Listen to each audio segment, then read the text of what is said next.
Então, Elô, muito obrigado por concordar, obrigado à equipe toda, e vamos lá. Vamos lá. Bom dia a todos, todos me conhecem, sabem que eu sou uma pessoa razoavelmente informal, mas esses desafios todos nós temos enfrentado no nosso dia a dia, e a minha maior felicidade hoje é que a gente pode contar com uma unidade de infectologia, onde todos são super participativos, e eu agradeço muito o empenho das meninas, que foi em menos de uma semana que nós tivemos que ultimar essa discussão.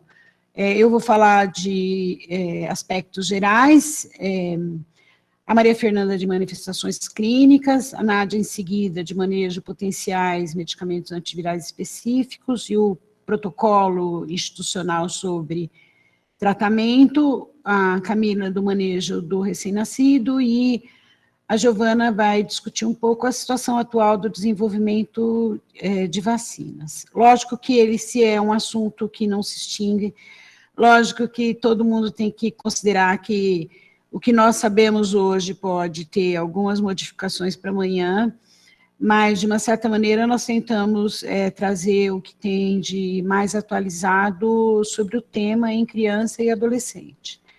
Esse vírus, essa figura bonita, o crédito é do Center for Disease Control, é realmente um patógeno interessante, que ele tem proteínas espiculares, né, que dão esse aspecto de coroa na sua superfície, e um pouquinho da microbiologia, transmissão e patogenicidade foi o que eu selecionei para nós discutirmos, né.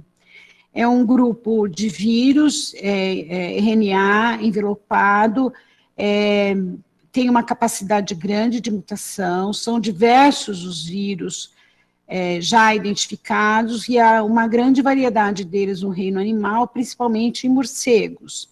Vocês veem, né, que as espículas e o RNA é um vírus muito pouco desenvolvido, mas tem uma capacidade de mutação muito grande, né?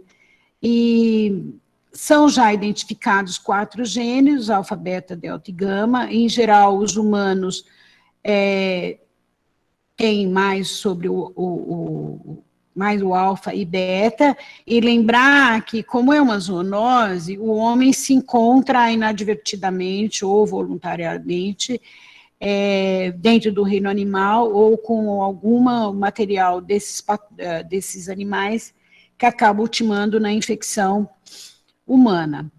4 já são endêmicos em todo o mundo, na população mundial, e causam, em geral, resfriado comum. Tem esses nomes estranhos, com essas siglas, que são ou de pacientes ou de locais de identificação. Já compõe o painel viral, o CLART, né, os outros painéis comerciais e também os feitos em home. Quando a gente pede um painel viral, esses patógenos já estão lá alocados. Ocorre que, a partir de 2002, surgem, então, 3 novos coronavírus com uma alta taxa de mortalidade e um potencial para causar a pandemia.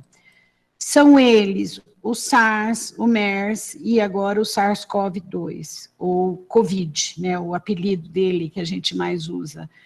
O SARS, ele foi um vírus identificado a partir de 2002, o surto predominantemente aconteceu na China, mas acometeu também alguns pequenos clusters em alguns poucos países, e a doença ainda é endêmica. No entanto, ela não tem causado grandes problemas, e eles desaparecem, né? Então, há uma quantidade de suscetíveis muito grande no mundo. A MERS, ela teve relacionado, então, de fato, com um hospedeiro, né, um dromedário, ocorreu de maneira mais ou menos concentrada na região da Arábia Saudita e países próximos, e também se conteve mais localmente. E o SARS, nosso amigo que agora chega, ele se adapta muito bem ao homem, começa em dezembro de 2019, é denominado como o SARS-2, porque tem uma homologia muito grande com o SARS, que não é o 1, né, o primeiro. E lembrando, então, que o reino animal e o homem, hoje, muitas vezes são os responsáveis pela eclosão de grandes surtos epidêmicos. Eu queria aqui fazer um parênteses, que existe uma preocupação muito grande para a distribuição mundial de outros vírus de influenza, o H7N1, o H5N2 e assim sucessivamente, a gente pode trocar letras e números, e que o Sudeste Asiático, aquela região da Ásia, ela é um grande potencial berçário para essas novas espécies, porque são populações muito grandes, que requerem muitos animais, grandes granjas, uma quantidade de produção, tanto de suínos quanto de pássaros, né, tanto pato quanto galinhas, que são portadores de muitos desses patógenos, além do resto do ciclo animal, e o morcego, que é um agente que vive em todos os lugares e pode também participar da cadeia de transmissão. Interessante que na SARS e na MERS houve bastante transmissão intra-hospitalar, e são doenças que têm uma característica clínica um pouquinho diferente dessa que nós estamos enfrentando agora. Eu achei muito interessante, essa aqui é um mapa do Journal Travel Medicine, que ele mostra como é que nós nos deslocamos através do mundo, e é fácil, então, perceber de onde seriam os próximos epicentros das doenças, na medida em que o vírus veio se disseminando, provavelmente através do transporte aéreo, e se a gente tiver ideia, nós temos mais ou menos 25 milhões de passageiros de avião ao ano, e também mais de 2,3 bilhões de passageiros em trem-balas e outros meios de transporte. Como ele se transmite? A transmissão interhumana, através de gotículas respiratórias. O vírus foi detectado na saliva, na urina e nas fezes. Por que eu coloquei essa interrogação? Que essas secreções e excreções ainda não foram relacionadas com infecção humana, até o momento. E também é detectado em objetos inanimados, através de contato e fômites, e também em relação a esse risco de transmissibilidade, é uma outra interrogação, e no próximo slide eu vou mostrar a fonte desse questionamento que eu não faço, que a gente tem que mostrar o que tem atualmente. E o período de incubação média é de 5 a 6 dias, mas podendo ser até 14 dias. Então, por que eu resolvi enfatizar? Porque criou-se uma paranoia, a mídia e as redes sociais, de que a gente pode pegar em qualquer lugar, no plástico, no papelão, no aço inoxidável, em cobre, no ar. Então, eu fui buscar as duas fontes, isso aqui eu consultei no dia que eu terminei a aula, que acho que foi no dia 25 de maio, e eu meio que fiz uma tradução literal, porque é importante que a gente possa informar direito as pessoas para que diminua um pouco esse grande temor da doença, é que os dados que nós temos até o momento, eles descrevem que, de fato, a transmissão mais frequentemente ocorre de contato pessoa a pessoa, durante exposição próxima, através de pessoa infectada primariamente por gotículas respiratórias, quando a pessoa fala, tosse ou espirra. Já tem até um paper perguntando se bebê que chora muito no quarto, se ele tem um risco maior de infectar as pessoas que estão cuidando dela. Óbvio, se ela tiver o SARS, né? As gotículas, então, alcançam a boca, nariz e olhos, através desse contato próximo, e possivelmente inalada até os pulmões, e daquelas pessoas que estiverem mais próximas. Pode também ocorrer através do contato com superfície contaminada, mas ela será determinada através da autoinoculação nos olhos, nariz e boca. Por isso que lavar a mão, em geral, vai dar conta de tudo. não ficar passando álcool gel em papelão, porque, de fato, é alguma coisa muito complicada e muito trabalhosa para as pessoas que estão confinadas em casa, né?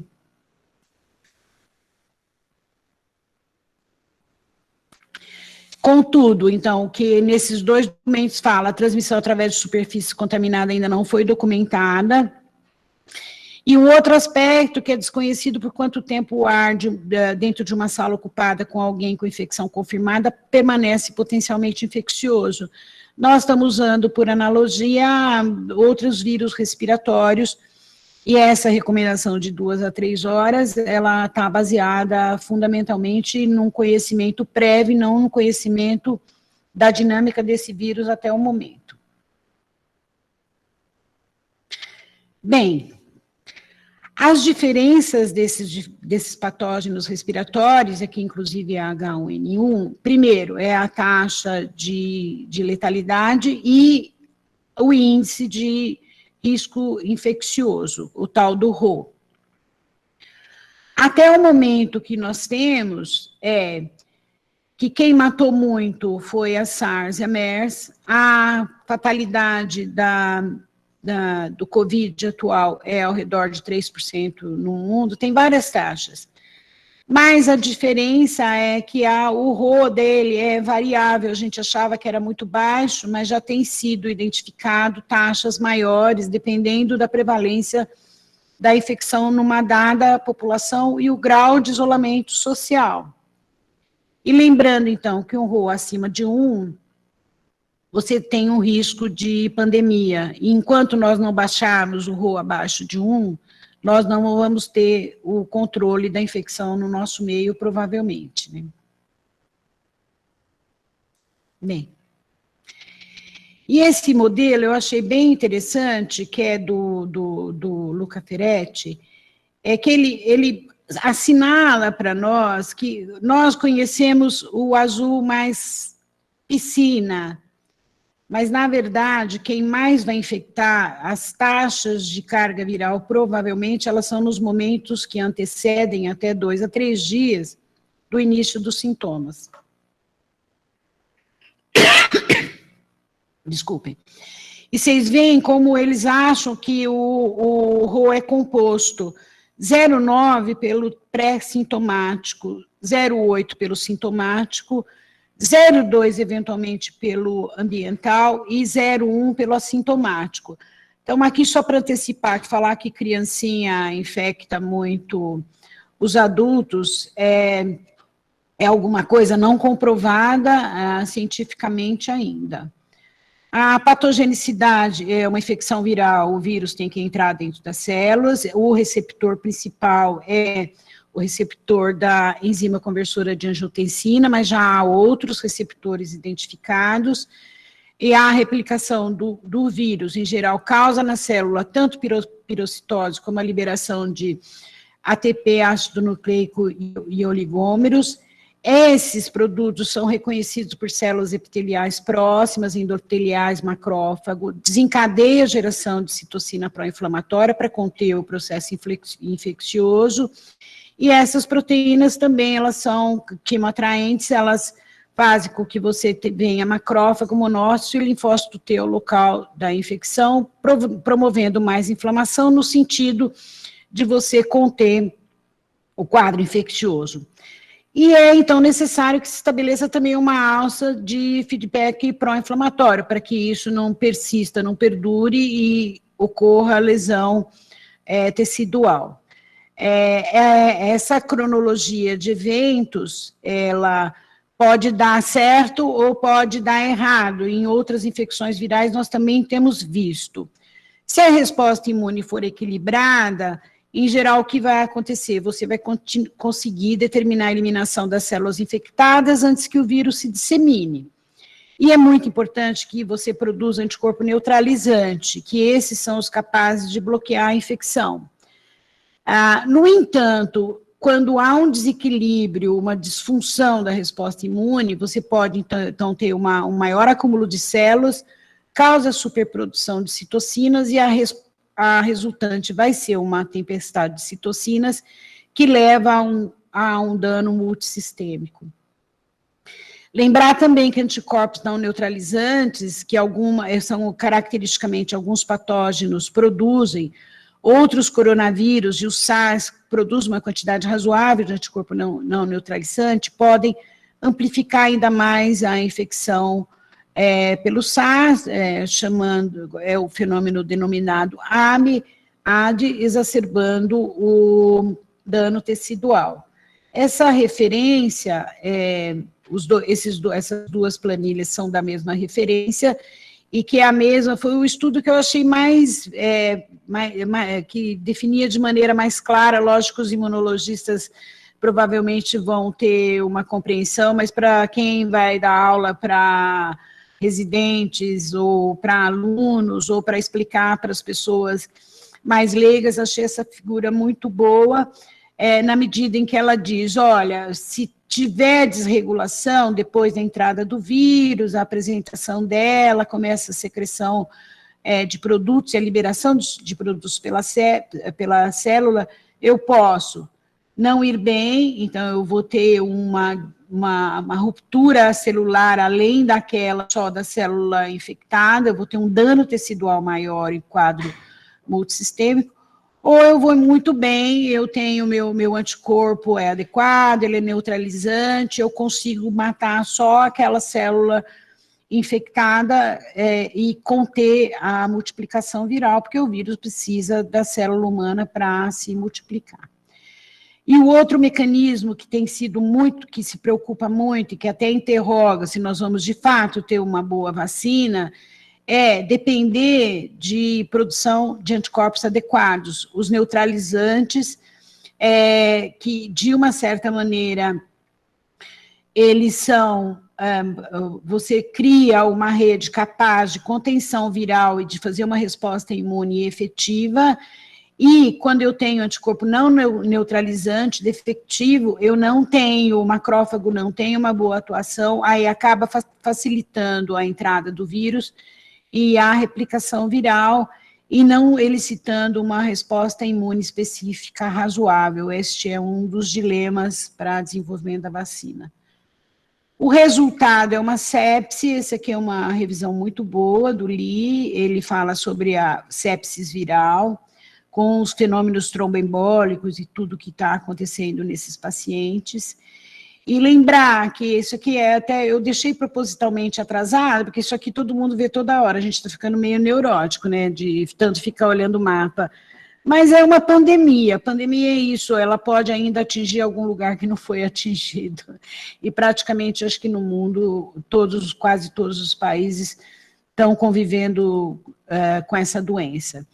E as crianças, desde o início da epidemia, chamou muita atenção a semelhança do que já tinha acontecido com SARS e MERS, que essas crianças, o número de crianças afetadas era pequena e as crianças acometidas apresentavam menor gravidade da doença, requerendo menos frequentemente necessidade de hospitalização e cuidados intensivos. Em relação a esse patógeno atual, dentre os casos com criança confirmada, a porcentagem de crianças afetadas foi mais ou menos 2,4 na China, e na Europa, mais ou menos o mesmo percentual, sendo dividido pelas faixas etárias de 0 a 4, 5 a 9, 10 a 14, vocês veem, é tudo menos de 1%, né? Estados Unidos, como eles estão testando muito, a taxa geral em crianças é 1,7%, mas eu tenho que fazer um parênteses, assim, eles estão testando muito, mas não estão testando muito crianças, porque crianças são pouco sintomáticas, e, portanto, elas não estão bem representadas, acho que populacionalmente também.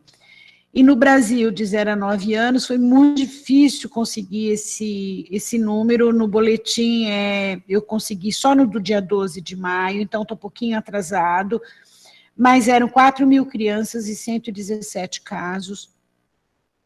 Para nós, 1,4% entre 0 e 4, 0,5% entre 5 e 9 e 0,6% entre 10 a 14, e aqui já vai mais para um padrão mais de adulto, né, que é uma pessoa que, inclusive, circula mais fora de casa, acima de 1%.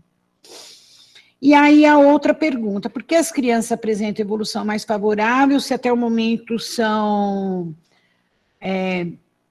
que a gente não sabe completamente por que elas são tão menos representadas, mas aparentemente, e por analogia com a SARS e MERS, elas são o mesmo. Até o momento são hipóteses. Eu fiz a síntese de 2 publicações para não cansá-los. Uma é da casa, a segunda é da Patrícia Palmeira, ela só está assim porque é a ordem de publicação, com a professora Magda e outros colegas aqui do Instituto e de outros serviços, que é um texto bem interessante, bem denso, não é de muito fácil compreensão, assim como o primeiro, que é de autores indianos, que saiu no dia 14, e que ambos tentar encontrar hipóteses para que a gente possa descobrir por que essas crianças são mais afetadas. É um quadro, então, modificado da publicação do Indian Journal Pediatrics, e a prevenção, eles acham que o que pode ser fator de proteção, a prevenção à exposição viral, isolamento precoce e restrição de movimento que as crianças tiveram. O que mais rapidamente aconteceu foi fechamento de escola e creches durante o surto, início do surto. O manejo apropriado da infecção pelo sistema imune da criança. Essa é uma hipótese que os autores relatam, que nós temos na criança uma imunidade com treinamento, tem uma resposta inata fortalecida em desenvolvimento devido ao uso de vacinas vivas, como BCG e vacinas de outros vírus vivos, e em frequência infecções virais, sabe? Todo mundo sabe, está cansado de saber que a criança, ao longo dos primeiros 2 anos de vida, vai ter de 8 a 12 infecções até virais respiratórias por ano, né? Uma elevada metabolização da ECA, e, portanto, provavelmente uma suscetibilidade menor à infecção pelo coronavírus, que a configuração, concentração e capacidade de ligação da ECA também é menor nas crianças e que parece que a protegeria. A ausência de imunossenescência, né, que os fenômenos são o contrário, perde a inata e perde também resposta específica. A criança, eles relatam que tem muito boa capacidade de regeneração pulmonar, nós sabemos disso, e tem uma discussão sobre o papel da testosterona e estrógeno na expressão da ECA, isso mais para dizer por que os homens estariam sendo mais acometidos, eventualmente, do que as mulheres, mas é tudo no campo da hipótese. E a ausência de fatores de risco, como comorbidade, idade, o menor grau de obesidade, em geral, que as crianças têm, e elas não usam tabaco. Mas eles destacam que você tem que chamar a atenção, e isso mais com o que eles observaram com SARS e MERS, os indianos, é que o lactente menor de 1 ano e criança com doença pré-existente, neurológica, crônica pulmonar, incluindo asma, cardíacas, não corrigidas, e portadoras de algumas alterações genéticas, podem se configurar em um grupo um pouco mais elevado para complicações dessa doença. Bem, tudo corria bem, ou relativamente bem, nós não podemos falar que está correndo bem, até que no dia 27 de abril, as autoridades do Reino Unido relataram o número de crianças com quadro de sinais de choque, estados de hiperinflamação, com achados consistentes, com síndrome do choque tóxico ou doença de Kawasaki-Simile, associadas à Covid, foram seguidos por relatos nos Estados Unidos, na Itália, na França, na Espanha e também em nosso meio. Alguns com a presença do patógeno, poucos, outros com ausência, mas muitos com sorologia positiva, o que para nós parece assinar para um novo quadro clínico, possivelmente pós-infeccioso, relacionado com o Covid. E uma publicação que a Maria Fernanda vai comentar, do CDC, coletou mais ou menos até o dia 15 de maio, está publicado, tem aí a referência, mais de 300 relatos de casos no mundo, mas ainda sem uma definição plena de qual seria a síndrome multissistêmica que todos nós podemos estar identificando. Então, em seguida, nós vamos já ver as manifestações clínicas, que vai ser apresentada pela Maria Fernanda, e muito obrigada por enquanto. Então, bom dia. Então, continuo aqui com as manifestações clínicas. Então, eu vou falar um pouquinho sobre manifestações clínicas e diagnóstico, né, da COVID em crianças e adolescentes, né? Então, eu começo a apresentação com essa revisão sistemática, que foi publicada, então, em março de 2020, antes desse relato dessa síndrome inflamatória multissistêmica, e ele dá dados confortáveis para o pediatra, né? Então, as crianças representam, assim como a doutora Elô já mostrou, 1 a 5% dos casos diagnosticados, né, da COVID. A doença parece ser mais leve mesmo nas crianças do que nos adultos, e os casos de morte são extremamente raros. Então, mostrando também um pouco o dado americano, né, desse trabalho que a doutora Elô já citou, e que muitos de vocês já devem ter lido, então, que aí eles relatam 149 mil casos confirmados, e destes 2.572 casos em crianças, que correspondem, então, a 1,7% dos casos totais, né? E como a doutora Elô já falou, as crianças aqui, então, elas parecem ser menos sintomáticas. Comparando o número de sintomas de adultos e crianças, a porcentagem de sintomas nas crianças é sempre menor que nos adultos. Esse próximo slide, ele fala, é do mesmo trabalho, né? Então, ele vai dar os dados de hospitalização de 745 crianças. São dados, né? Ele tem dados de hospitalização dessas 745 crianças, mas das quais 147 foram hospitalizadas. Então, a taxa de hospitalização, se você usar o denominador dos 745, que são os dados conhecidos, ele fica em torno de 5,7%. Se usar o denominador total do número de casos confirmados, fica em 5,7%, me desculpe. Se usar o denominador dos 745, em 20%. Então, a porcentagem de crianças hospitalizadas é muito maior nos menores de 1 ano, né? Aí uma taxa de 15% de crianças, então, em relação ao N total, né, dos menores de 1 ano.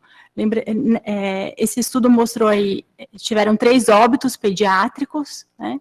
E agora mostrando um pouquinho os dados da China, né? Esse estudo foi publicado no Pediatrics, aí com 2.135 casos pediátricos, sendo 34% de casos confirmados, e eles classificam, então, as crianças com sintoma leve, moderados, graves e críticos. E o interessante desse estudo é que a classificação dos casos leve, graves e críticos, elas são baseadas em critérios clínicos, mais que tudo, mais que laboratoriais ou de exame de imagens. Mas os casos moderados, ele considera, então, os sintomas de via aérea inferior, que é um critério clínico, ou alteração radiológica. Então, crianças que talvez fossem classificadas como sintomas leves, uma classificação clínica leve, se ela tenha uma alteração no exame de imagem, seja um raio-x ou uma tomografia de tórax, ela passa a ser classificada como um moderado, e mesmo assim, ele encontra que 94% de todos os casos dos confirmados e suspeitos, eles são classificados como assintomático, doença leve ou moderada. E os quadros mais graves, então, concentrado na faixa etária de menores de 1 ano ou entre 1 e 5 anos de idade. Depois eles aparecem um pouquinho ali nessa faixa etária dos adolescentes, entre 11 e 15 anos de idade. Os assintomáticos predominam entre as crianças a partir de 6 anos até 15 anos de idade. E esse estudo encontrou, então, um óbito num menino, num adolescente de 14 anos de idade. Então, como a doutora Elô já falou, então a gente tinha esses dados aí pediátricos um pouco mais confortáveis, uma taxa de complicação muito baixa, quando no fim de abril a gente recebe essas publicações, esses dados europeus a respeito dessa síndrome multissistêmica inflamatória. Então, essas duas são as principais publicações. O primeiro quadro é uma publicação inglesa, onde ele faz o relato de 8 crianças entre 4 e 14 anos, 5 meninos que tiveram um quadro de uma febre prolongada, com derrame pleural, pericárdico, acítico, mostrando muito bem o quadro inflamatório. essas crianças evoluíram para choque, todas elas tinham provas inflamatórias elevadas e todas elas tinham sorologia reagente. E nem todas tinham PCR detectado, apenas 2 tinham PCR detectado e uma delas no pós-mortem. Então, mostrando que, de fato, parece que essa síndrome tem um papel aí inflamatório numa fase um pouco mais tardia aí da infecção. A segunda publicação é uma publicação muito interessante dos italianos, onde eles vão comparar a incidência, as características clínicas da doença de Kawasaki no período pré-SARS-CoV-2 e no período pós-SARS-CoV-2. Então, ele tem aí um N de 19 casos de doença de Kawasaki no período de 2015 a 2020 versus 10 casos em 2 meses no período pós-SARS-CoV. E comparando as características clínicas, primeiro, chama muita atenção a incidência, né, que aumenta muito no período pós-SARS-CoV, então uma incidência de 0 a 3 casos por mês no período anterior e uma incidência de 10 casos por mês no período pós. A faixa etária, né, crianças um pouco maiores, então, como vocês sabem, a doença de Kawasaki é uma doença que costuma acometer crianças menores, lactentes jovens e crianças até 2 a 3 anos de idade, e aí ele encontra uma doença de Kawasaki-like, né, uma síndrome inflamatória, em crianças maiores, de 5 a 7 anos, e isso é estatisticamente significante.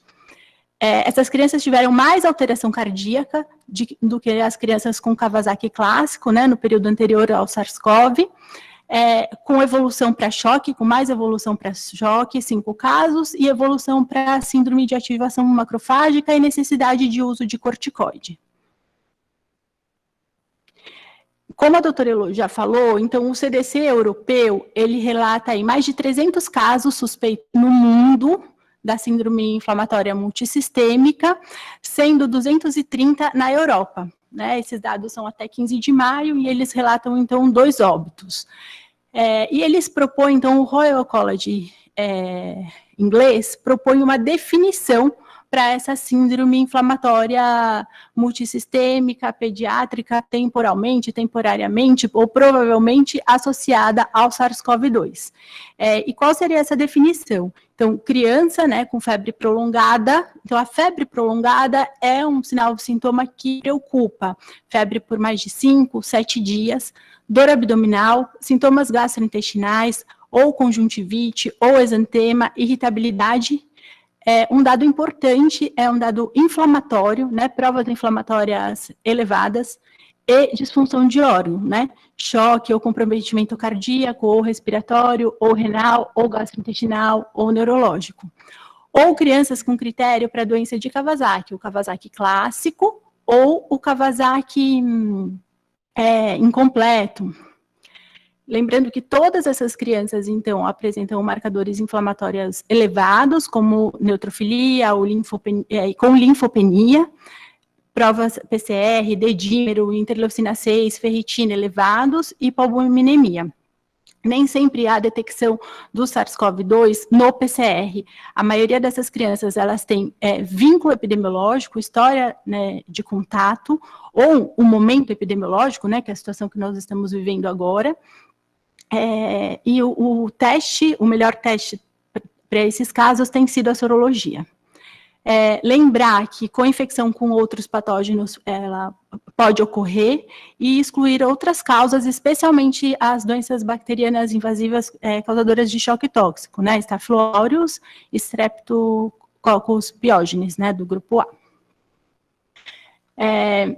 A Sociedade Paulista de Pediatria, então, resumiu esses 37 casos pediátricos em inglês, que foram apresentados aí no Penta. Então, são 37 casos de doença inflamatória, né, todos eles com febre, né, febre é um sintoma comum, essa febre prolongada, todos os casos. 75% dessas crianças evoluíram com choque, 59 delas tinham diarreia e dor abdominal, e no segundo quadro, vocês veem que todos eles, então, tinham provas inflamatórias elevadas, e o padrão, então, do hemograma era linfopenia com neutrofilia. Agora, falando um pouquinho sobre diagnóstico, né, da infecção por SARS-CoV-2, lembrando que o principal, a principal suspeita diagnóstica são os sinais e sintomas clínicos e o momento epidemiológico, que é o momento que a gente está vivendo, né? Os exames complementares, então, eles vão confirmar a suspeita clínica, o exame de eleição para confirmação diagnóstico é o PCR, né, a reação em cadeia polimerase por transcrição reversa, o real-time, né, PCR, e outros métodos diagnósticos, então a sorologia, que então vem sendo implementada em diversos serviços, ela tem uma função no diagnóstico tardio e em triagem populacional, para estabelecer as medidas de isolamento social, relaxamento ou ajustes, necessidade de maior isolamento social em populações com baixo soroconversão. Um outro exame é o teste de detecção de antígeno do SARS-CoV-2, que tem muito baixa sensibilidade, a sensibilidade em torno de 20% a 30%, então não há um teste bom para diagnóstico. E a cultura de célula é método não recomendado, né, pelo risco laboratorial aí de infecção e por ser um método de difícil realização. Nós temos aí, quando se fala de teste rápido, o teste rápido ele pode ser tanto o PCR, quanto a sorologia, quanto o teste de detecção de antígeno. Então, tem que tomar muito cuidado quando você vai fazer um teste rápido, vai solicitar um teste rápido, de saber qual é a metodologia do teste rápido, né? Se é um PCR, o teste rápido ele pode ser um PCR, que o resultado sai rápido, né? E a gente tem resultado aí em menos de 24 horas, alguns serviços aí com 12 horas a gente tem resultado. Sorologia pode ser um teste rápido, mesmo por imunocromatografia, e você ter aí resultado imediato, né? E o teste de detecção de antígeno também pode ser um teste rápido, mas lembrando que a sensibilidade, então, do teste de detecção de antígeno, ela é muito menor. Lembrando também que a taxa de detecção, ela varia com a amostra coletada. Então, a reação em cadeia polimerase, o PCR, o mais popular, o que a gente tem feito, a recomendação do Estado de São Paulo, são swabs de nasofaringe, né, 2, e um swab de orofaringe. E qual a sensibilidade disso? Então, esse estudo do JAMA, com 205 pacientes, ele mostra um pouco, ele compara um pouco a taxa de detecção nas diferentes amostras. Então, o lavado do broncoalveolar é o que tem a melhor taxa de detecção, mas é um exame invasivo, que tem riscos para o paciente, que necessita de intubação orotraqueal, não é um exame disponível para todo mundo em toda a situação. No escarro, lembrando que é um trabalho em adultos, né, a taxa de detecção foi de 72%, para o swab nasal, a taxa de detecção de 63%, para o swab de orofaringe de 30%. A detecção nas fezes, em torno de 29%, e no sangue muito baixa, né, aí de 1%. Então, de fato, a taxa de detecção, ela depende da amostra. E mais do que isso, ela depende do dia da coleta, né? O pico, a melhor rendimento do PCR da nasofaringe acontece entre o 4º e o 6º dia do início dos sintomas, que é o pico da excreção viral, então, na via aérea. E, além disso, a gente depende também da coleta apropriada. A taxa de detecção, ela é muito dependente da coleta. Então, a primeira questão da coleta é qual swab utilizar, né? Então, usar o swab de rayon, haste flexível, não usar o swab com haste de madeira, não usar swabs que tenham meios de transporte, aqueles swabs que têm o alginato, que vem como se fosse uma caixinha. Esses swabs, eles têm substâncias que podem inativar o vírus e reduzir também o rendimento do PCR. E o Estado de São Paulo, então, como eu já falei, recomenda 2 swabs de nasofaringe e um de orofaringe. E como coletar?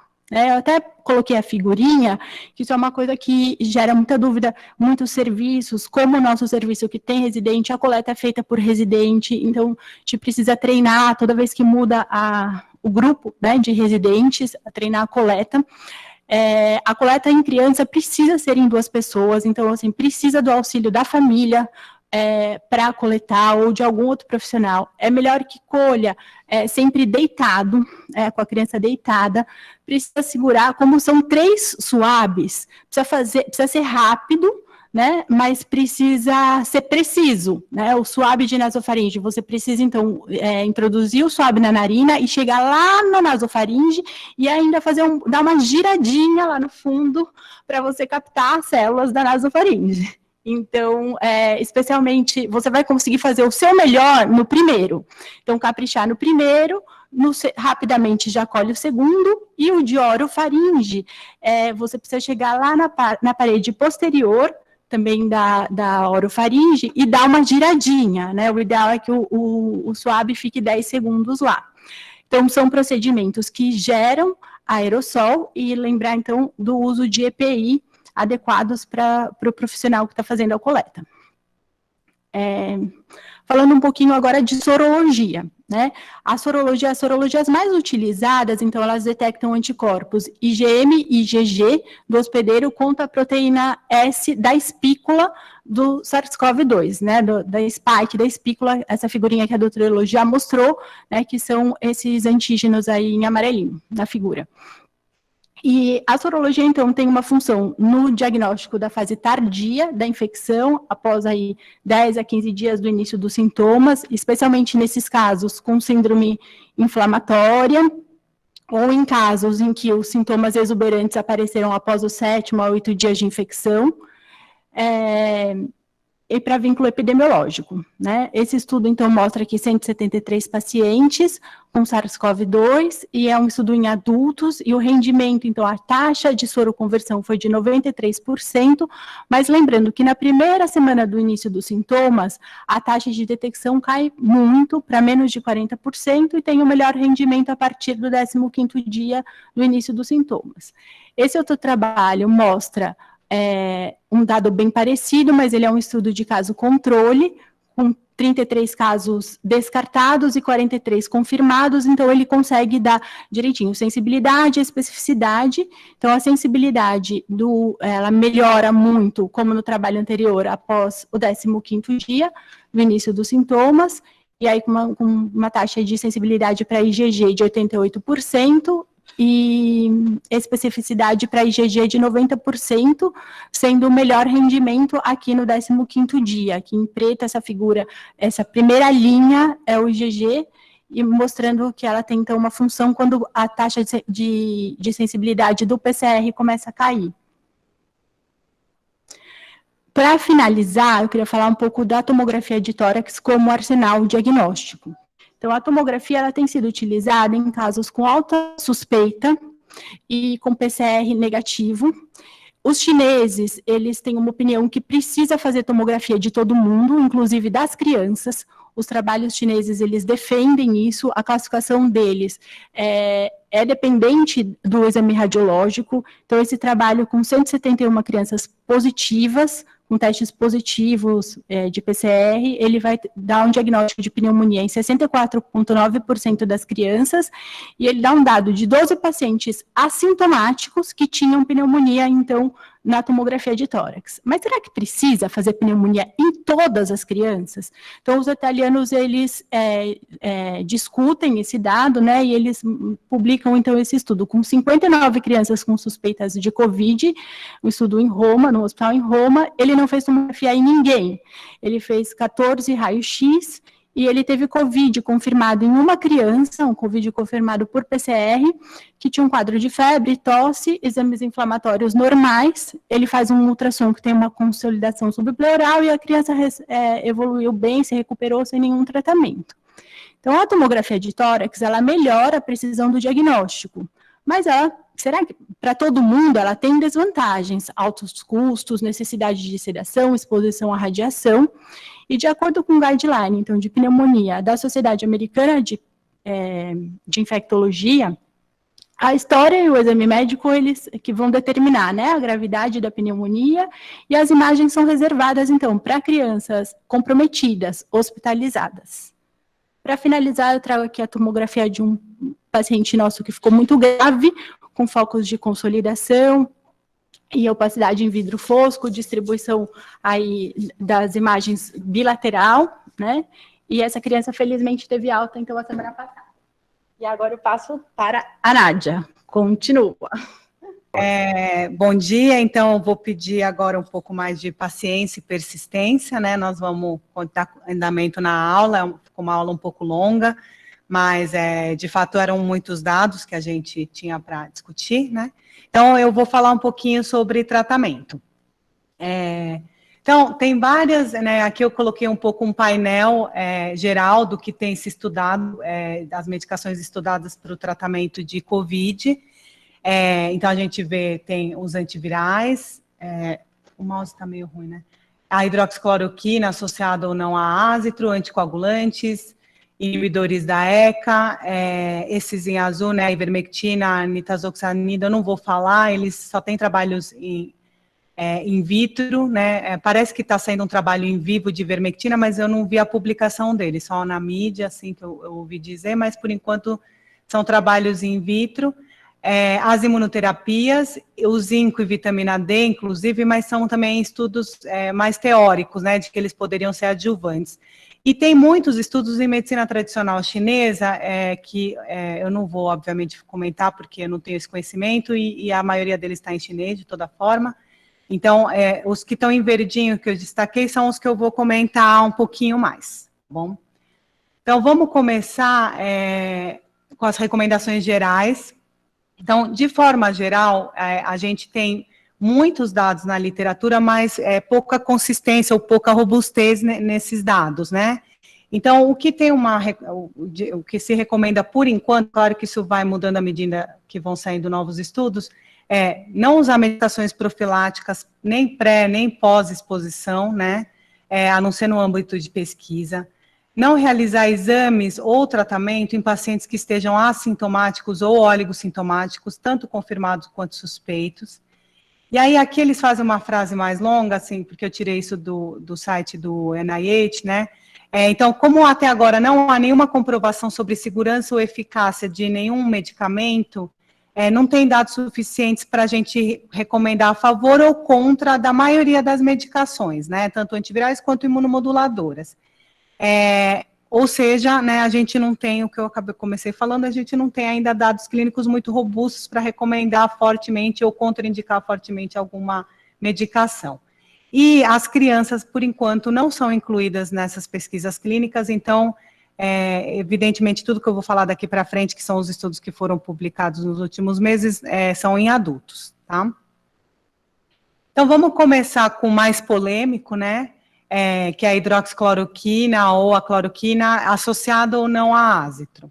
Então, só relembrando que a cloroquina é um antimalárico, foi amplamente usado para esse fim, né? A hidroxicloroquina é uma medicação usada para doenças reumatológicas, algumas delas. A hidroxi é um análogo da cloroquina, né? Então, ela é o mesmo princípio ativo, só que com uma dose que a gente consegue usar uma dose mais baixa, então tem menos efeitos colaterais e interações medicamentosas que a cloroquina. O efeito in vitro da cloroquina contra a corona já é conhecido desde 2005, e agora, desde o início da Covid, foram feitos estudos in vitro com hidroxicloroquina, que também mostrou uma eficácia numa dose menor do que a cloroquina. O mecanismo de ação delas é a inibição da entrada do vírus na célula, mas também eles acabam inibindo a saída do vírus da célula infectada. E a ácitro, então, é um antibiótico, ele tem um efeito já conhecido de algum grau de imunomodulação, um efeito anti-inflamatório e, inclusive, antiviral.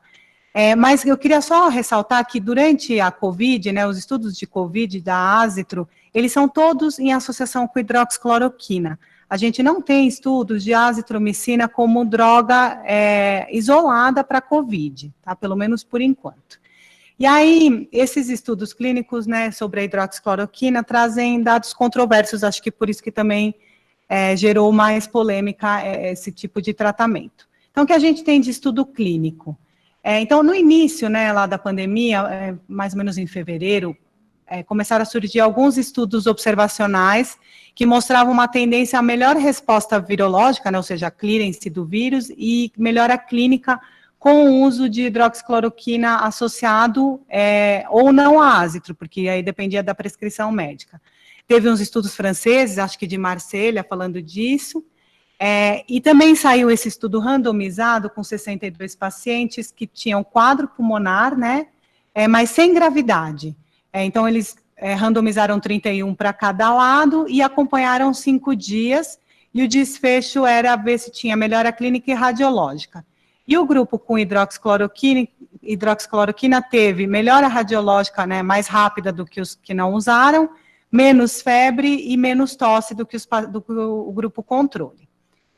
Esse outro estudo randomizado também, que saiu um pouquinho depois, com 150 pacientes, então um trabalho um pouquinho maior, também, então era hidroxicloroquina versus terapia de suporte. Nesse estudo randomizado também eram sinais e sintomas moderados, né, 99% dos pacientes, então a grande maioria, só 2 deles eram graves e teve 0 óbitos. Aqui é a porta, desculpa. Teve 0 óbitos, então, para dizer que é um grupo também com menos gravidade. O desfecho que eles procuravam era a negativação do PCR e a melhora clínica. E nesse estudo randomizado, eles não encontraram diferença entre os 2 grupos.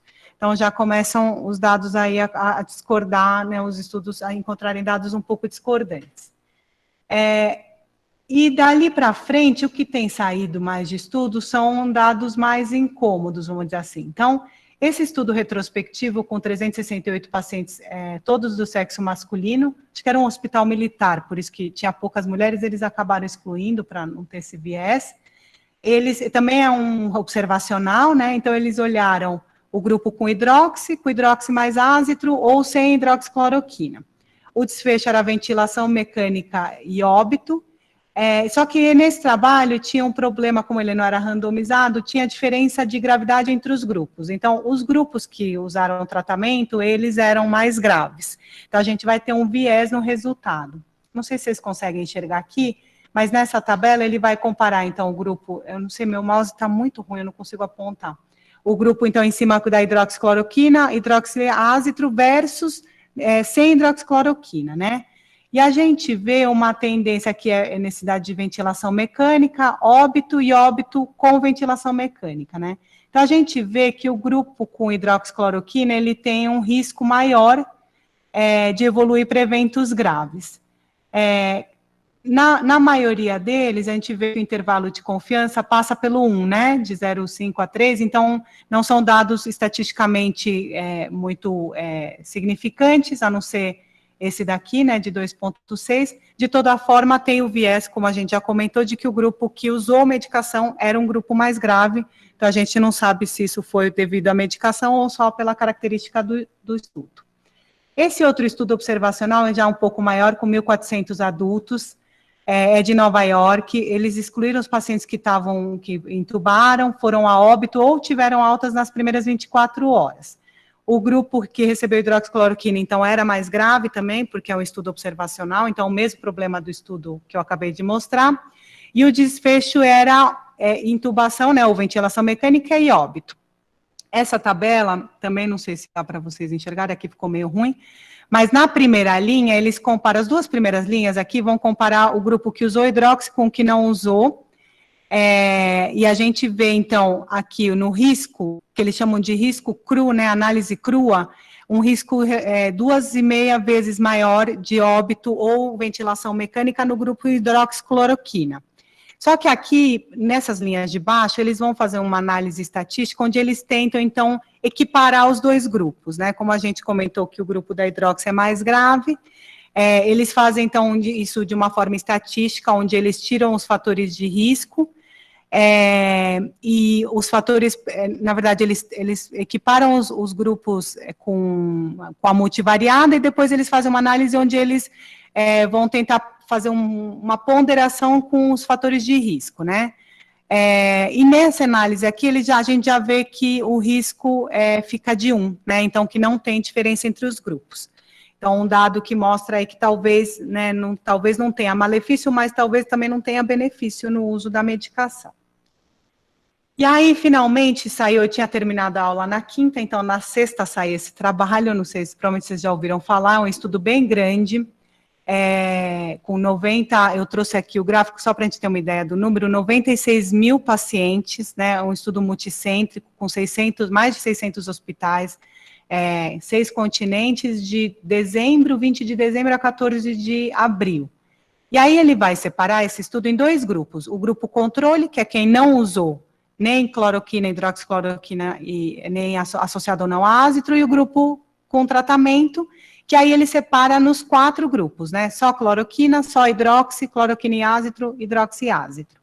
Para ser incluído, tinha que ser iniciada a medicação até 48 horas do diagnóstico, e eles excluíram pacientes que usaram também remdesivir, os que já estavam em ventilação mecânica quando iniciou o tratamento, ou os que iniciaram o tratamento após as 48 horas. O que tem de diferente desse estudo em relação aos anteriores, primeiro é o N, né, que é enorme, é um número muito grande, então isso permite a gente de limpar um pouco os vieses e os fatores de confusão do estudo, e ele também tem esse daqui que é diferente dos outros, que apesar dele não ser randomizado, os grupos são semelhantes em gravidade e comorbidades, tá? Eu não trouxe a tabela, mas depois, se vocês quiserem dar uma olhada no artigo, ele é bem interessante, ele expõe numa tabela todos os 5 grupos, né, o controle e os de tratamento, e não tem diferença entre os grupos, mesmo entre os de tratamento em si, né, quem usou cloroquina, com cloroquina e ácitro, não tinha diferenças de gravidade e comorbidades.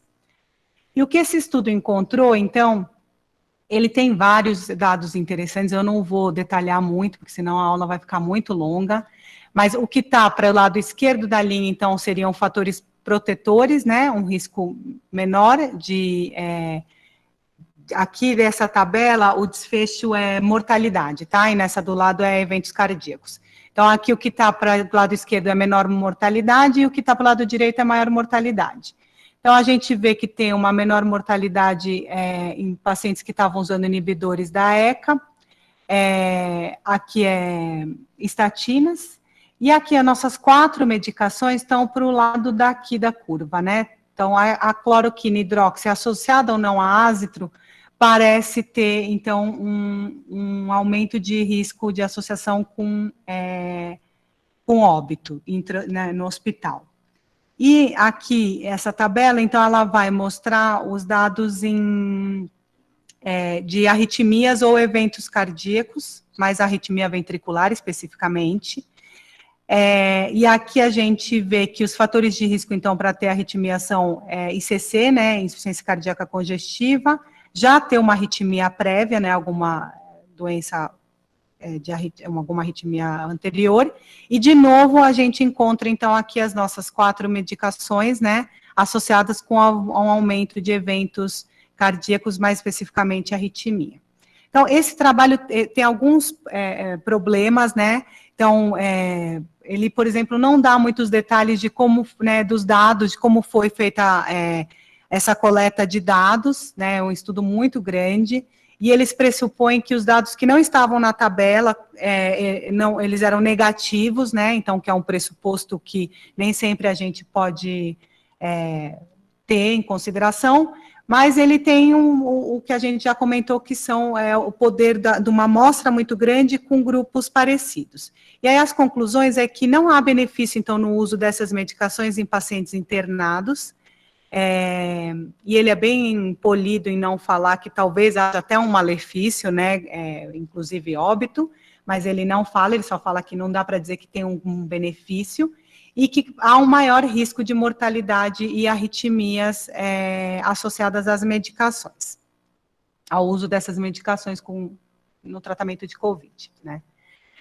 Então, acho que, resumindo, o que precisa ainda para a gente, né, que faltam estudos de qualidade randomizados, né, sobre hidroxicloroquina associada ou não a ácitro.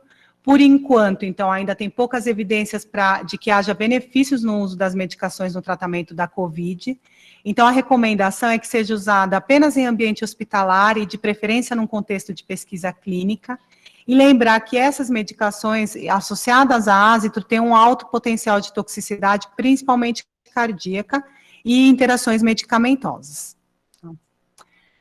Passando um pouco para frente, então, eu falei mais da hidroxicloroquina, porque é mais polêmico, agora eu vou passar mais rápido um pouco nas outras medicações. Então, lopinavir, ritonavir é um antiviral, inibidor da protease, Ele é usado para infecção pelo HIV, classicamente, já tem um efeito in vitro conhecido contra o SARS-CoV, porém, ele precisa de doses altas in vitro, então, provavelmente, em vivo, a gente precisaria de doses mais altas do que as que a gente costuma usar para o HIV.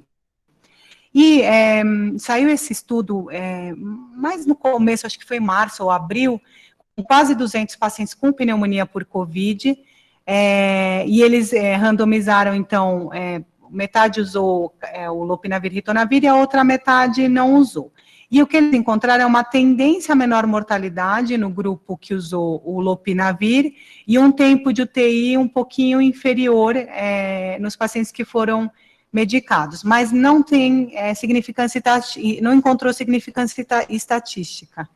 E além disso, teve um aumento de efeitos adversos, principalmente gastrointestinais e hepáticos, né? O lopinavir com ritona também tem muita interação medicamentosa, então, eles, como conclusão do estudo, eles entenderam que os efeitos colaterais e as interações não compensavam o resultado, talvez, benéfico da medicação. Então, tem vários estudos ainda acontecendo com lopinavir e ritonavir, a gente vê que muitos serviços usam, mas esse trabalho acabou desencorajando um pouquinho o seu uso. O remdesivir é a bola da vez, né, é a menina dos olhos agora, então ele é um antiviral, ele é um análogo de nucleosídeo e ele inibe a replicação viral. A sua formulação é endovenosa, ele tem uma ação in vitro contra o SARS-CoV, e tem estudos também dele com eficácia em animais infectados com SARS-CoV, né, o primeiro e o MERS. Em relação ao COVID, saiu primeiro um estudo duplo cego randomizado com grupo placebo. Então, ele era numa proporção 2:1, com 237 pacientes que tinham pneumonia com hipoxemia, e a medicação foi iniciada sempre no até o 12º dia da infecção. Lembrar que, assim, os antivirais, o interessante seria que a gente iniciasse eles no começo da infecção, que é o momento da viremia, e talvez as imunoterapias, né, que eu vou comentar daqui a pouco, seriam mais pertinentes serem usadas no momento da inflamação, que é mais tardio. Então, o antiviral, de preferência, sempre início mais precoce. Esse estudo não mostrou diferença de mortalidade em 28 dias, excreção viral ou melhora clínica entre os dois grupos, a não ser num subgrupo que tivesse começado a medicação mais precocemente, antes do 10º dia. O que teve de bom, importante nesse estudo é que teve muito pouco efeito colateral e a tolerância da medicação foi boa.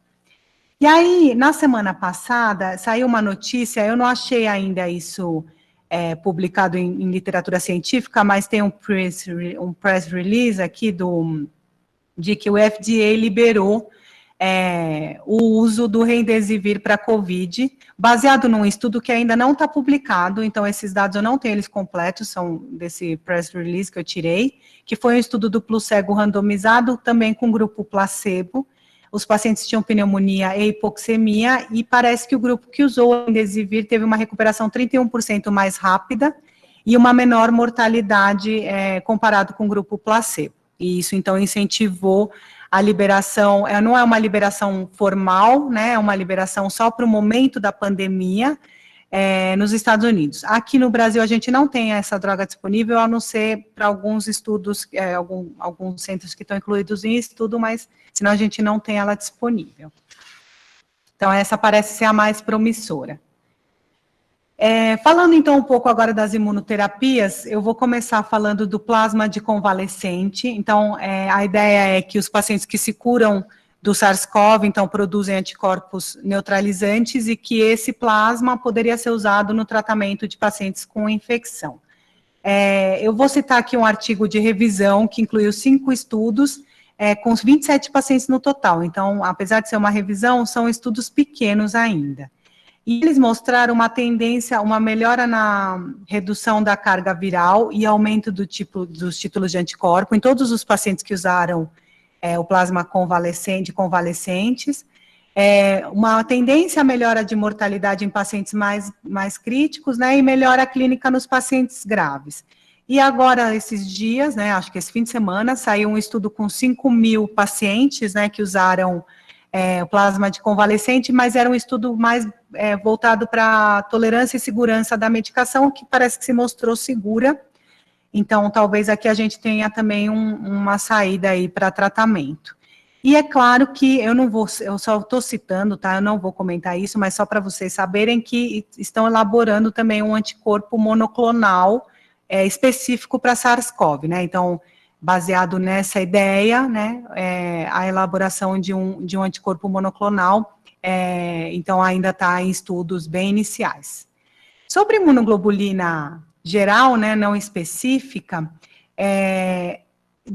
ela não deve ser, a recomendação não seja usada rotineiramente. Então, o racional seria de que, né, quando a gente usa imunoglobulina para uma infecção, é que houvesse algum anticorpo contra aquele vírus, e a gente sabe que, por enquanto, as pessoas ainda foram muito pouco infectadas, então, que provavelmente o nosso pool de imunoglobulinas não contém anticorpo anti-Covid, né, anti-SARS-CoV-2.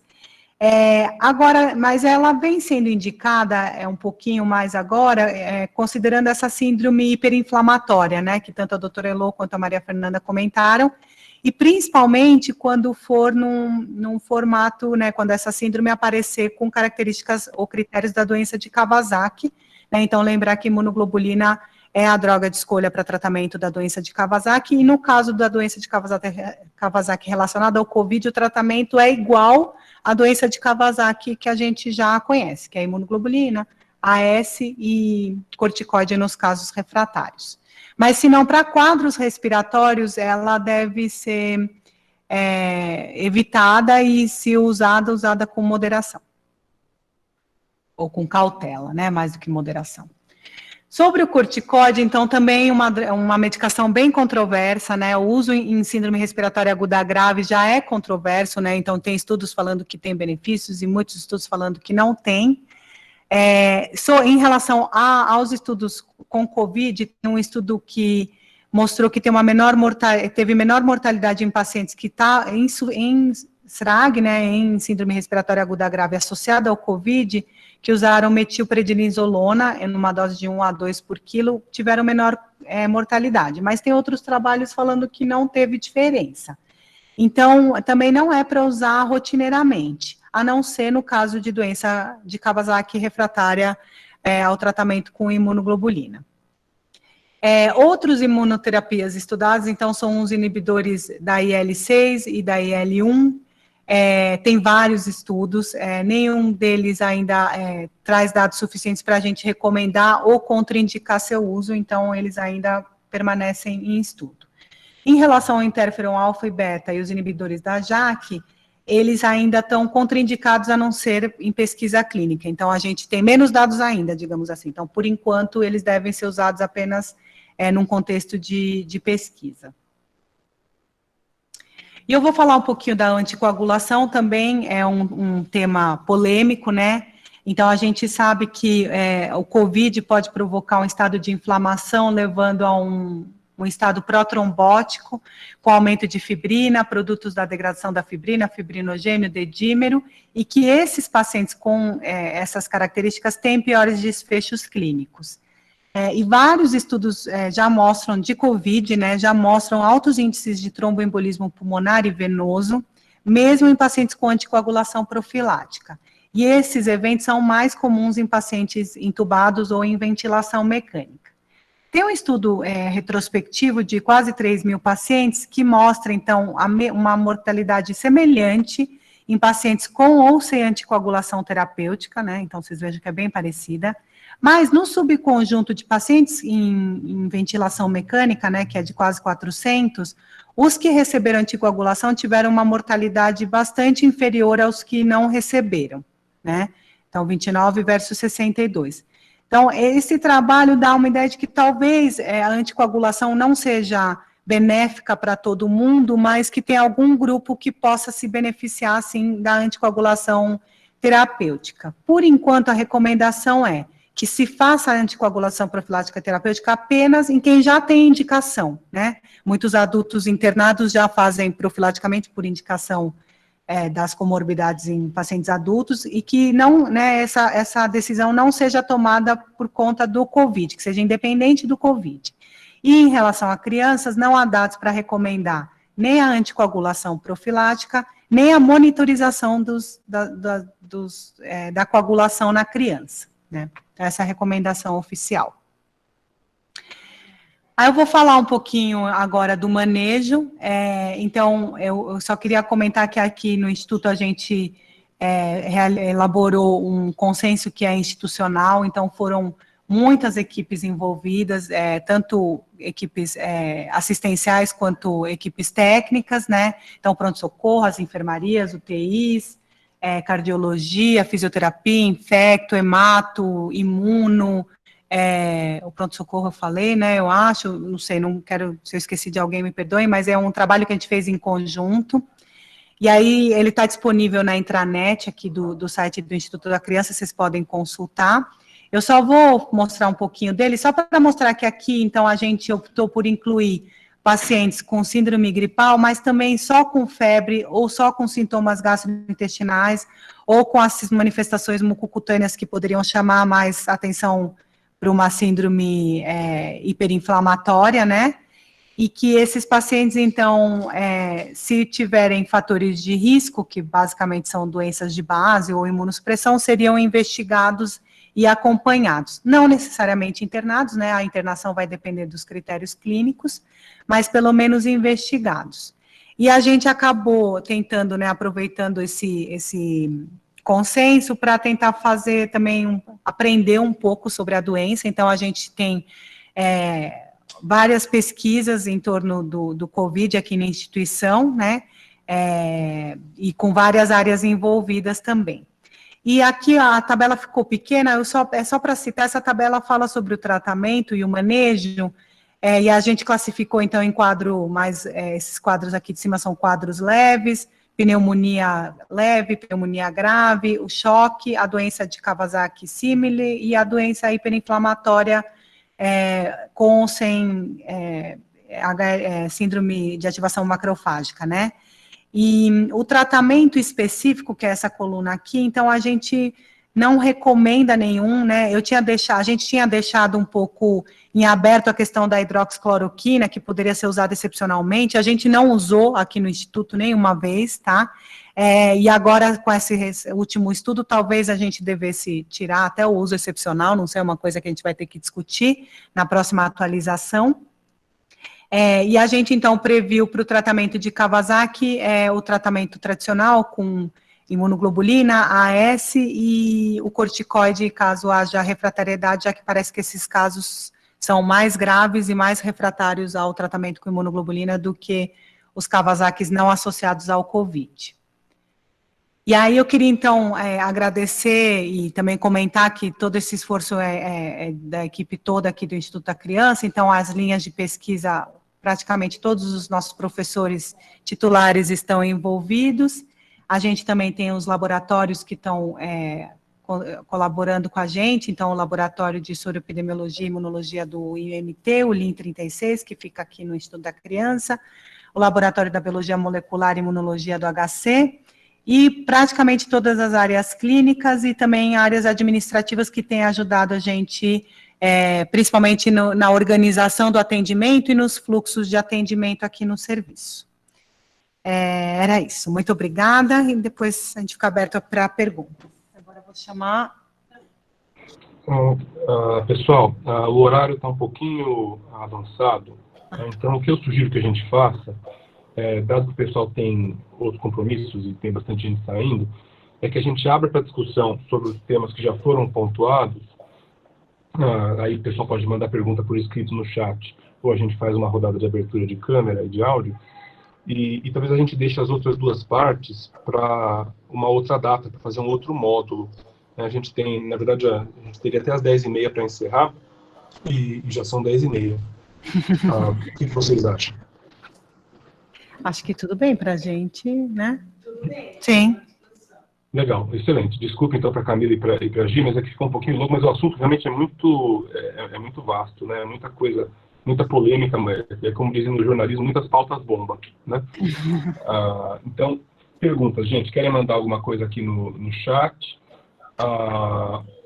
O que a gente já tem de pergunta que foi mandada mais cedo no chat, a Natasha Barreto, ela pergunta como foram os casos em crianças com o SARS e o MERS nas outras epidemias?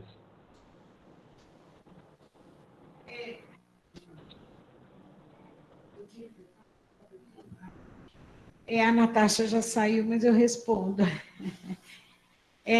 Na verdade, os casos são muito semelhantes a... está aí, Natasha, minha querida. Os casos são muito semelhantes ao Covid atual, com baixa incidência, quadros, na maioria, assintomáticos, e o que eles observaram, Natasha, é que esse grupo de pacientes com cardiopatia, com problemas pulmonares prévios, é que tinha um risco aumentado de complicação. Mas, na verdade, o número de óbitos também não foi muito grande, a semelhança deles. Por isso que acho que eles chamam a atenção para a gente prestar atenção nos cardiopatas sem correção e nos pacientes com doenças pulmonares crônicas e algumas síndromes genéticas. A gente tem uma pergunta aqui dentro da sala. Você pega o microfone aqui? Ela quer fazer uma pergunta. Pode passar o microfone e a gente tem mais perguntas por escrito, mas vamos fazer uma de quem está aí presente. Você está fazendo o painel viral antes. Desculpa, qual que é a dúvida? A Gil perguntou se está fazendo o painel viral antes, você não pode responder? Sim. A gente aqui faz quando coleta o COVID, ele vem, a gente faz o painel viral com 21 vírus respiratórios também, concomitante. Ele acaba saindo depois, na verdade. Ele demora um pouco mais para sair o resultado. O COVID tem saído em 24 horas e o painel viral em 3 a 5 dias, dependendo da semana. Então, a gente faz a pesquisa completa.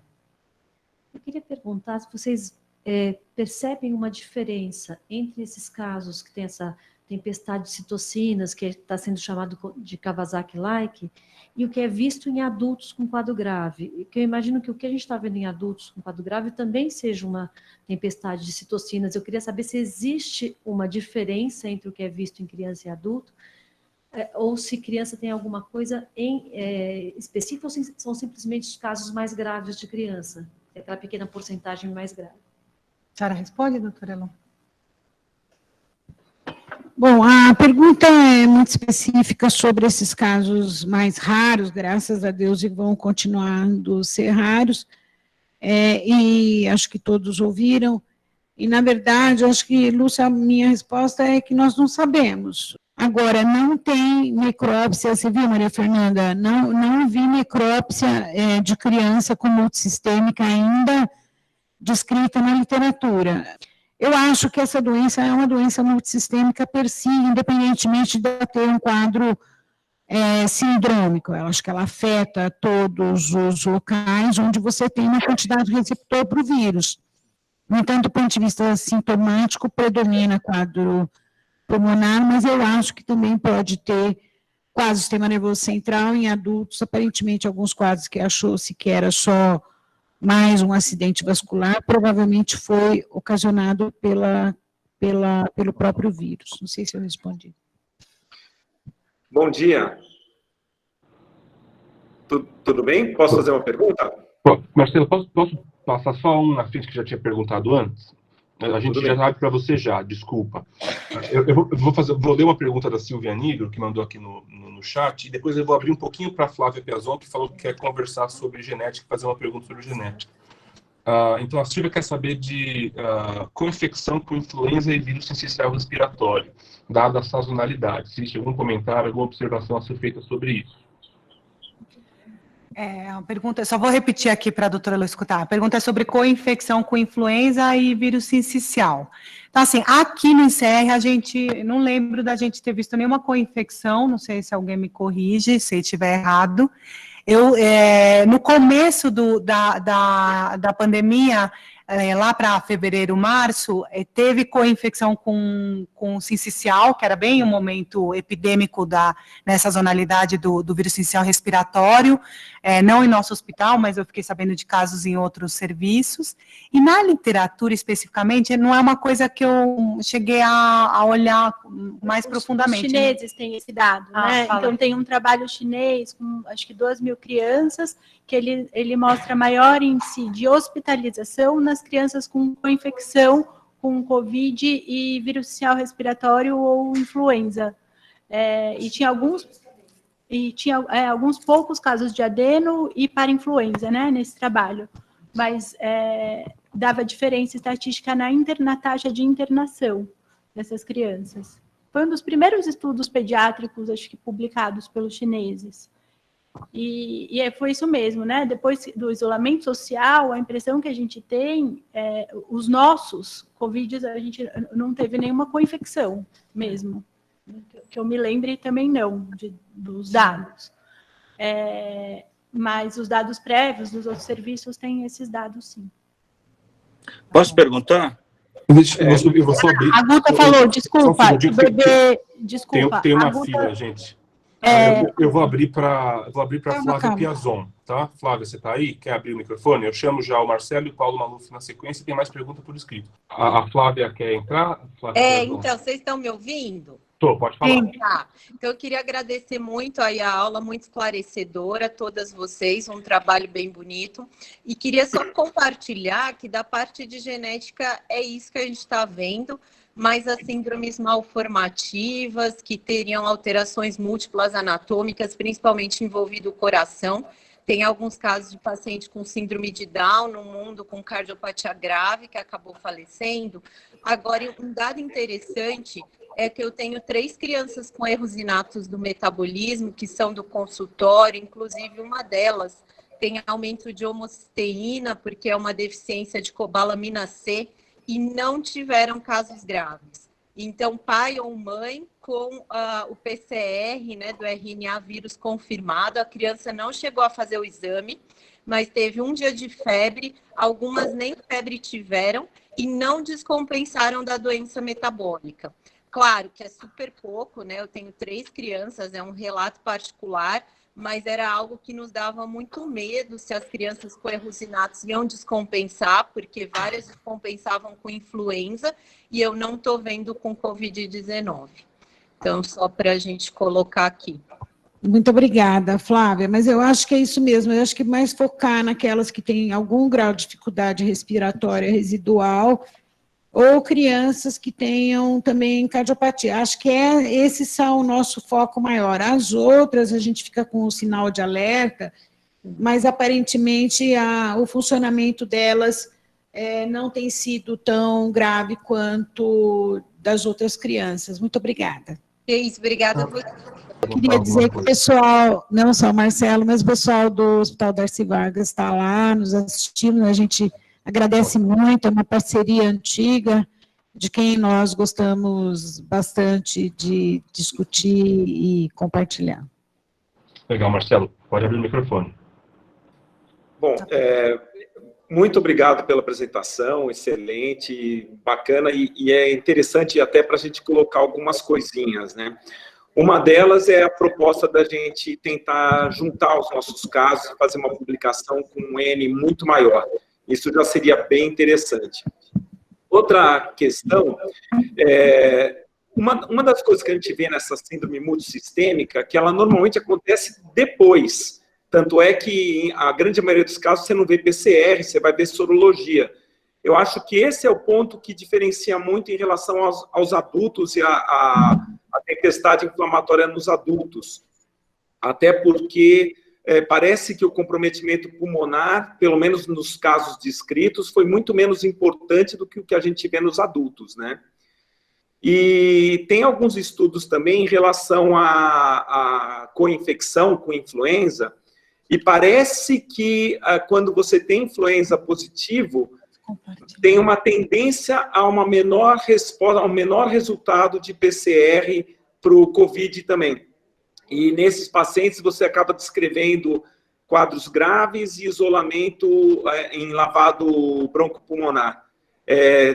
Isso é verdade? Vocês têm observado isso de alguma forma nos outros estudos ou não? Fernanda vai responder? Posso responder. Marcelo, então, número 1, quanto à publicação, a gente é um grupo, né? Os dados não são da Infectus, são do Instituto da Criança. Em segundo lugar, do seu comentário, relação à síndrome inflamatória, sim, o quadro parece ser bem diferente, ter diferenças no adulto, como a doutora Elô já comentou na pergunta anterior, né, o quadro dessa síndrome inflamatória multissistêmica, como é descrito nas publicações, eles têm poucos PCRs, poucos quadros com PCR positivo, mostrando que parece ser uma manifestação um pouco mais tardia, e aí com sorologias positivas, né? E o quadro clínico mesmo, ele difere um pouco da apresentação clínica dos adultos. O quadro respiratório, ele existe, né? O pulmão, ele é um órgão-alvo também, mas com lesões diferentes das lesões vistas nos quadros, tanto pediátricos quanto adultos, de complicação respiratória. Menos consolidação, menos lesão em vidro fosco, e parece ser um quadro mais trombótico. Isso tudo parece, né? Porque, como a doutora Elô falou, os dados anatomoclínicos, a gente não tem esses dados na literatura ainda. Tá? E a terceira pergunta em relação ao Covid e influenza. Também acho que a gente tem poucos dados ainda sobre co-infecção para poder concluir alguma coisa em relação a isso, né? Os dados de co-infecção, eles são feitos em painéis virais, então eu não tenho expertise assim, para responder. Não sei se o pessoal de laboratórios tem alguma interferência nos painéis virais do Covid com influenza, mas o que a gente tinha de dado, o que a gente tem, né, de dado, especialmente da equipe do professor Durigon, eles estavam conseguindo identificar muito bem as co-infecções, né, inclusive, eles têm esses dados.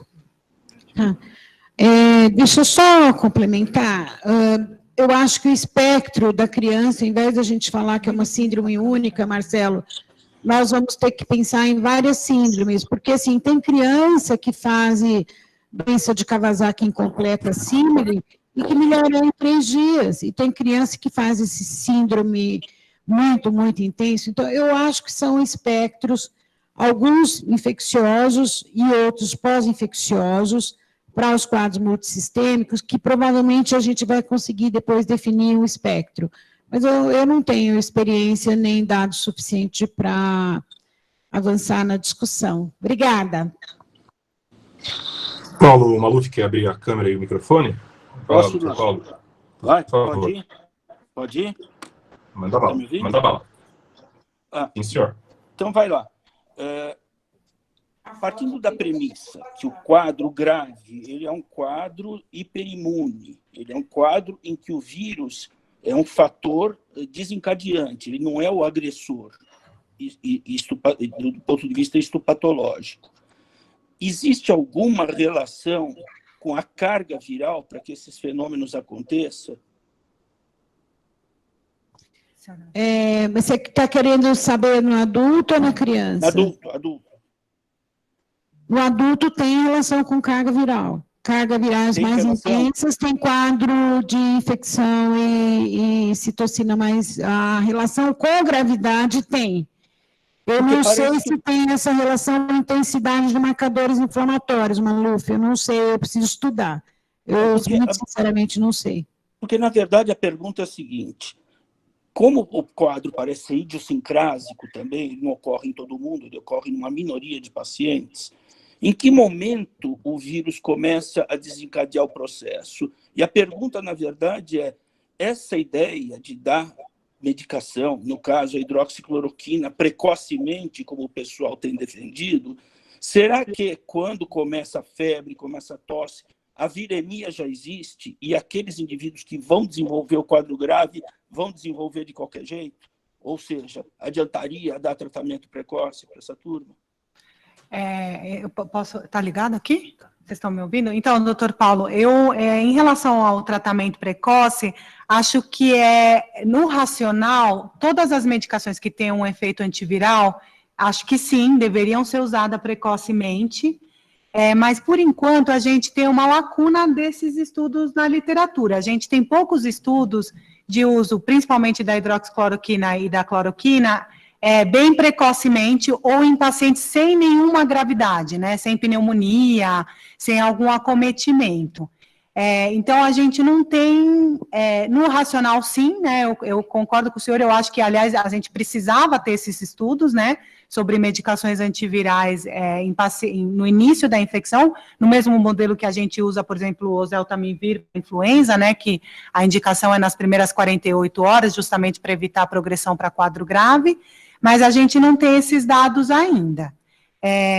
Então, por enquanto, essa recomendação, ela é baseada, não é baseada em evidências, digamos assim, do uso da hidroxicloroquina precocemente.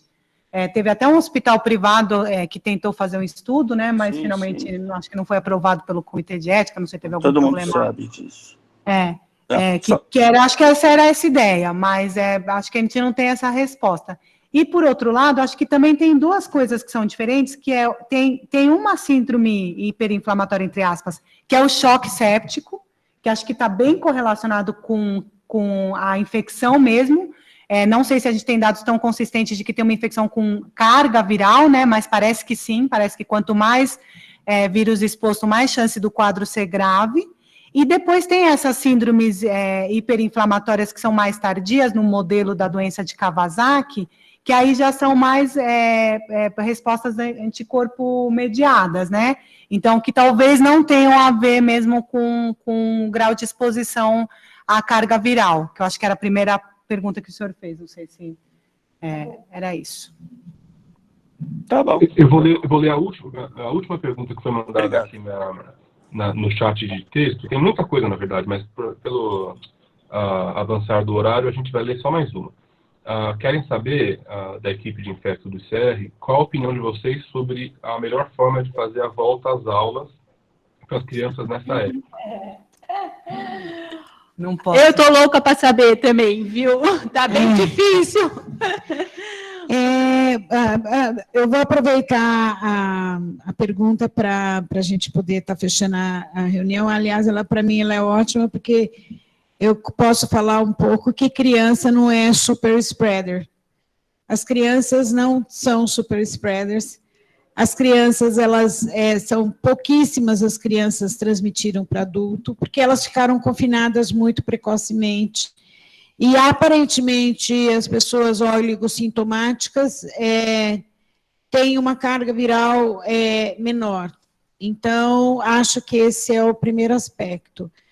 O segundo aspecto é que já tem um documento na Sociedade Brasileira de Pediatria que fala sobre esse assunto, sobre o retorno às aulas, à luz da evidência atual. A evidência atual que nós temos primeiro, aqui nós precisamos diminuir o nosso RO para menor do que 1, nós temos que ter o controle da epidemia, temos que ter leitos de UTI adequados, e vamos ter que organizar a volta à escola. Na maior parte das vezes, ela está sendo retardada e eu não consigo entender por quê, porque é o conceito de que a criança seja super spreader. Se vocês viram lá na Coreia, os escolares, na hora do almoço, eles montaram um restaurante com acrílico, deve vender um monte de acrílico, em todas as crianças comem cada uma com a sua caixinha, o seu hashi. Tem o uso de máscara obrigatória, lavagem de mãos e tal. Então, pelo que eu percebi até agora de como está sendo aberto, aparentemente é um novo modelo de escola. Não sei se vai dar para ser como no bar, né? Os bares já estão dizendo que só vem 1/3 das pessoas que eles poderiam atender, 30, só pode atender 10. Isso acho que não vai ser possível, só se escalonar horário.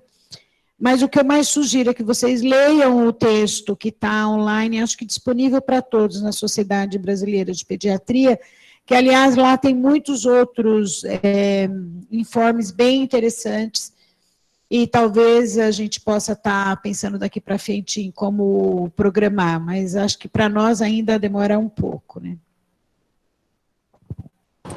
Obrigado, Elô. Obrigado a toda a equipe. Obrigado, Nádia. Obrigado, Mafê. Obrigado, Camila e Gi. Desculpa não ter conseguido abrir o espaço para vocês mostrarem a parte de vocês hoje, mas a gente vai marcar uma continuação. Eu posso só dizer muito obrigada também a todos. Claro, professora. Por favor, muito obrigada a todos. Foi uma reunião excelente. Vai continuar, não é? E muito obrigada mesmo aí pela dedicação.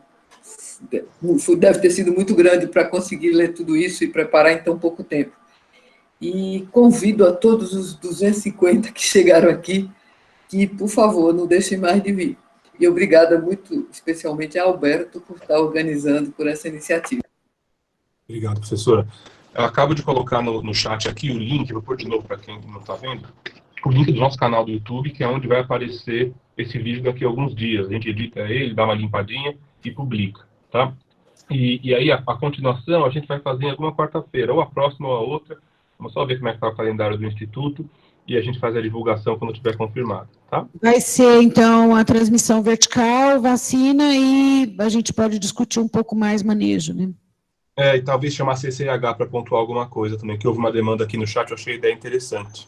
Tá legal. Legal. Obrigado, gente. Bom dia para vocês. E obrigada, até a próxima. muito obrigada. Muito obrigada pelo espaço e a todos que participaram. Obrigada. Tchau, gente. Bom dia.